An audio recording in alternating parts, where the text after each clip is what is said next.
Hola, yo soy Andrea Cortés y yo les voy a hablar sobre los signos vitales. Como sabemos, los signos vitales son los valores que nos permiten estimar la efectividad de la circulación, de la respiración y de las funciones neurológicas basales y su réplica en diferentes estímulos fisiológicos y patológicos como lo son la cuantificación de la frecuencia cardíaca, la frecuencia respiratoria, la temperatura corporal, la presión arterial y como extra tendríamos la oximetría en esta situación de COVID. Esto nos indica que un individuo está vivo y la calidad del funcionamiento orgánico. Cualquier alteración de los valores normales orienta hacia un mal funcionamiento orgánico y por ende se debe sospechar de un estado mórbido. Su toma está indicada en el ingreso y egreso del paciente al centro asistencial y dentro de su estancia hospitalaria. Tendríamos como primer punto el pulso arterial, que es la onda pulsátil de la sangre originada en la contracción del ventrículo izquierdo del corazón y que resulta de la expansión y contracción regular del calibre de las arterias.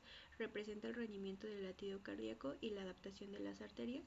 Y la velocidad del pulso, es decir, los latidos del corazón por minuto, corresponde a la frecuencia cardíaca. La frecuencia son los números de ondas que se percibe por un minuto y el ritmo es el ritmo normal regular. El volumen amplitud normal cuando el pulso es fácilmente palpable, desaparece intermitente y todos los pulsos son simétricos con elevaciones plenas, fuertes y rápidas. La elasticidad consiste en la capacidad de expansión o deformación de pared arterial bajo la onda pulsátil. Una arteria normal es lisa, suave y recta. Los sitios para tomar el pulso son los siguientes. La técnica para tomar el pulso arterial radial es que el paciente debe estar en una posición cómoda con el brazo extendido de manera que la palma mire hacia arriba. Esta tenemos que aplicar entre el dedo índice y el dedo medio la arteria que pasa por el hueso y se tienen que contar los latidos por un minuto o más si es que se refleja alguna irregularidad y se debe de llevar el conteo. Uno de los errores que se comete cuando uno tiene muchos pacientes o estamos muy apurados es que llegamos a contar entre 15, 20 o 30 segundos y eso multiplicarlo por 3 o por 4. Eso es lo que nos da pues un resultado erróneo del pulso del paciente. Los sitios para tomar el pulso tenemos como los más utilizados es el pulso cariótido, el pulso radial, el braquial y el femoral. Algunas recomendaciones que se deben de llevar a cabo para la valoración del pulso es tener las manos limpias, secas y de preferencia un poco tibias. Es poner al paciente en reposo de 10 a 15 minutos después de su llegada para poder controlar el pulso.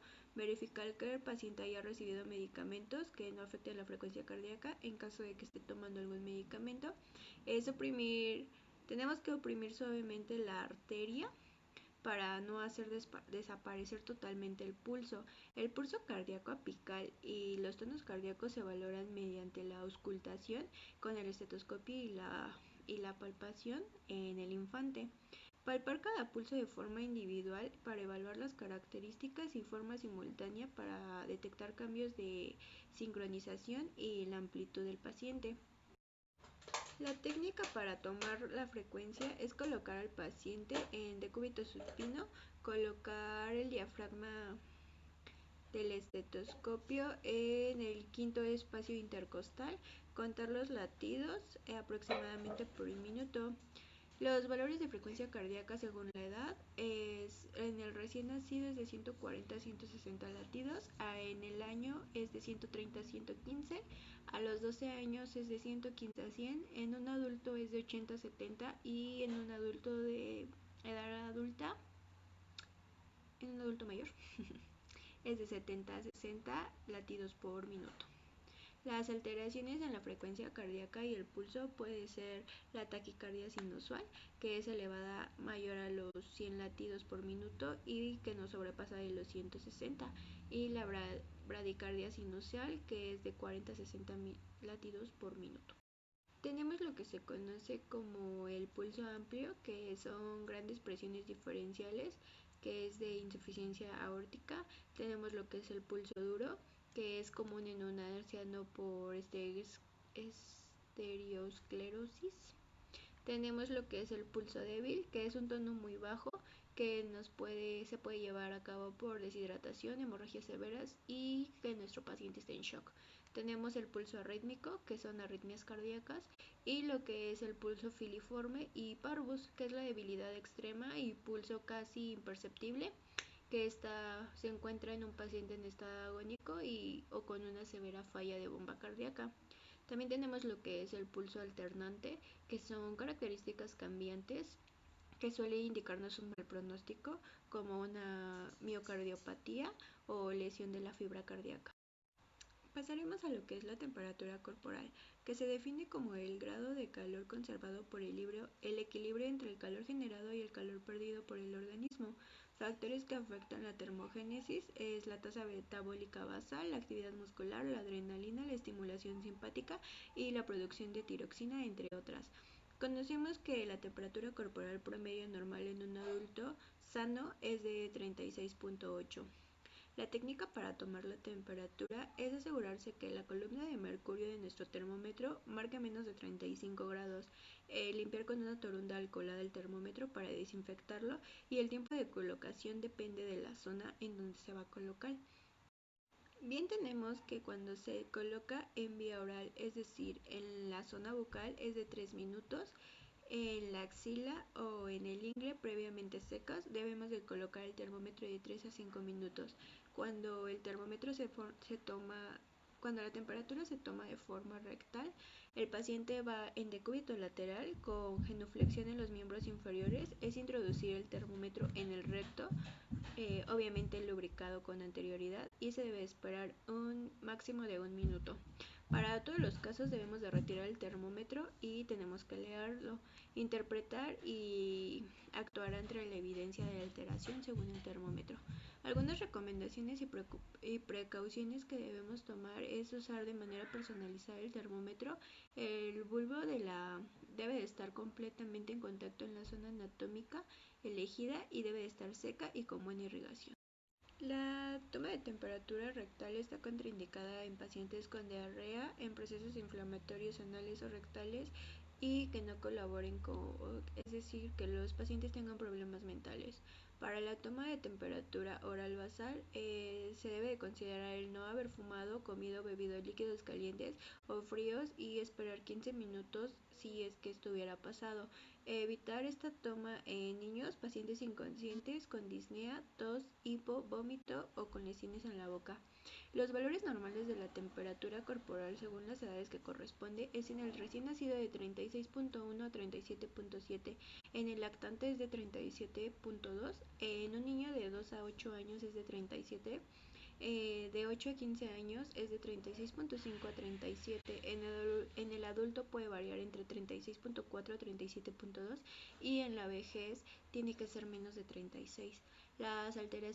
Dentro de las alteraciones de la temperatura tenemos que es la hipotermia, que es la temperatura central menor a 35 grados centígrados, lo que es la febrícula, que es la temperatura mayor a la normal y hasta los 38. La fiebre, que es la elevación de la temperatura corporal central por encima de las variaciones diarias normales, que es mayor de 38. La hiperepixia, que es temperatura muy elevada mayor a 41. El punto de ajuste de la temperatura interna al nivel del hipotálamo está elevado, conservándose en mecanismos de control de temperatura. Y por último tenemos lo que es la hipertermia, que es la falla del mecanismo de control de temperatura, de manera en que la producción de calor excede la pérdida de este, estando el punto de ajuste hipotalámico en niveles normotérmicos, presentando temperaturas mayores a los 41 grados centígrados. Entrando al que es la frecuencia respiratoria, entendemos que el ciclo respiratorio comprende una fase de inspiración y otra de expiración.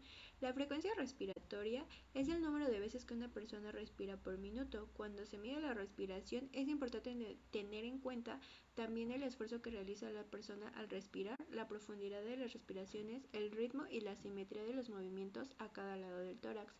La técnica para valorar la frecuencia respiratoria mediante inspección es estar lo más cómodo posible sin alertar al paciente. Mire y cuente los movimientos torácicos, o sea, es decir, la expansión torácica. Se tiene que contar de 30 a 60 segundos. Alguno de los errores es contar 30 segundos y multiplicarlo por 2 porque, como ya lo habíamos dicho anteriormente, esto nos puede provocar situaciones erróneas dentro de o irregularidades.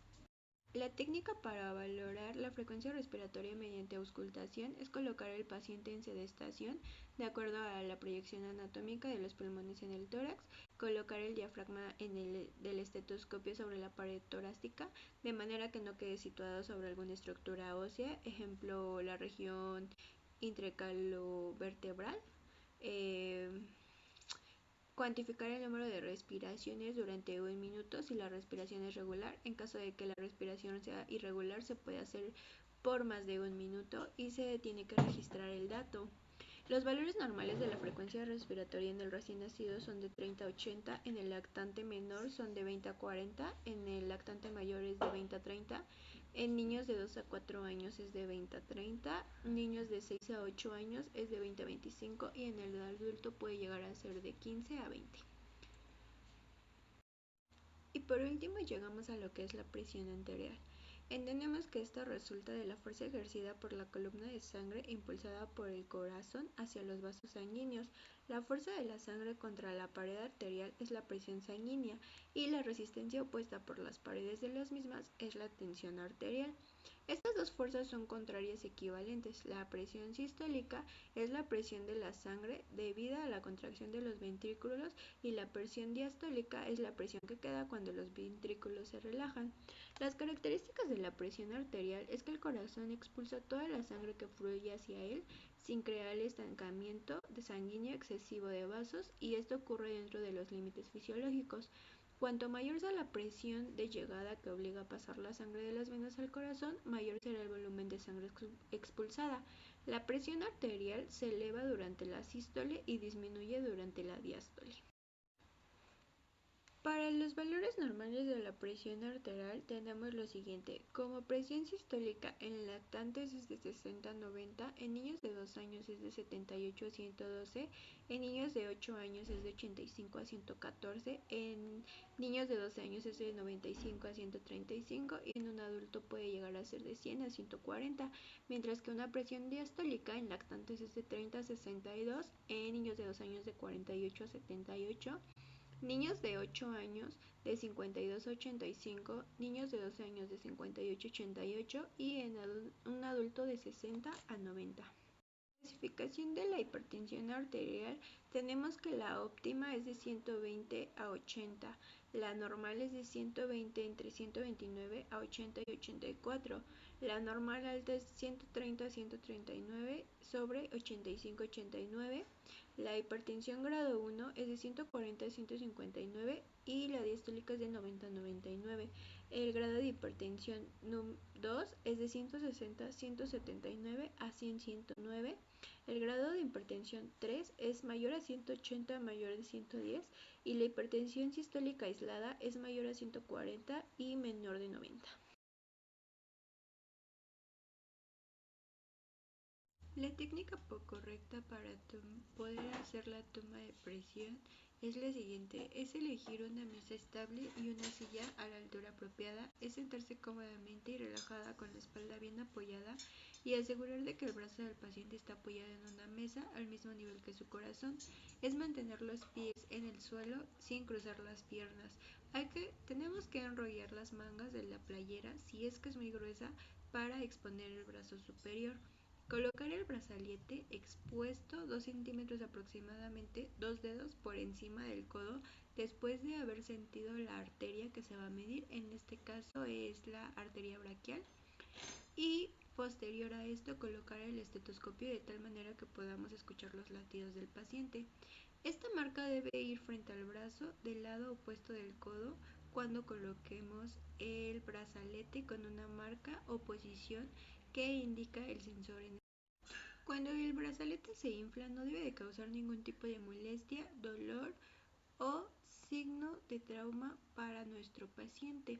Antes de comenzar hay que esperarnos por lo menos 5 minutos para que el paciente se relaje. En caso de que haya llegado caminando, en bici, corriendo, hay que esperar de 10 a 15 minutos para tener una toma correcta de la presión.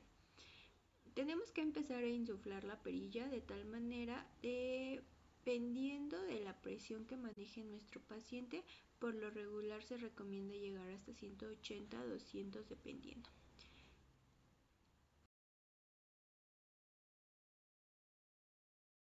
Cuando la medición esté completa, el primer latido fuerte que escuchemos de nuestro paciente será nuestra presión sistólica. Iremos bajando poco a poco para desinflar el brazalete de tal manera que no se nos salga por completo el aire de forma rápida. Esperaremos y el último latido que escuchemos de nuestro paciente será nuestra presión diastólica. La frecuencia del pulso cardíaco se nos mostrará al terminar. Después, para completar la primera medición, tenemos que liberar la presión del brazalete completamente, obtendremos la lectura de la presión arterial y dejaremos descansar por lo menos unos minutos a nuestro paciente. Las competencias que adquirimos durante la práctica es comenzar a que el alumno establezca las bases de relación enfermero-paciente, conocer los conceptos básicos de signos vitales y su aplicación clínica, es tener un pensamiento crítico, un juicio clínico, una toma de decisiones y el manejo de la información correcta, es tener una comunicación efectiva con el paciente y sobre todo nuestro profesionalismo con aspectos éticos y responsabilidades legales. Los conocimientos previos que debemos mantener para poder ejercer la toma de signos vitales son los conceptos básicos de anatomía humana y fisiología, el conocimiento de instrumentos de medición, la integración básica clínica y tener un conocimiento de fisiología médica.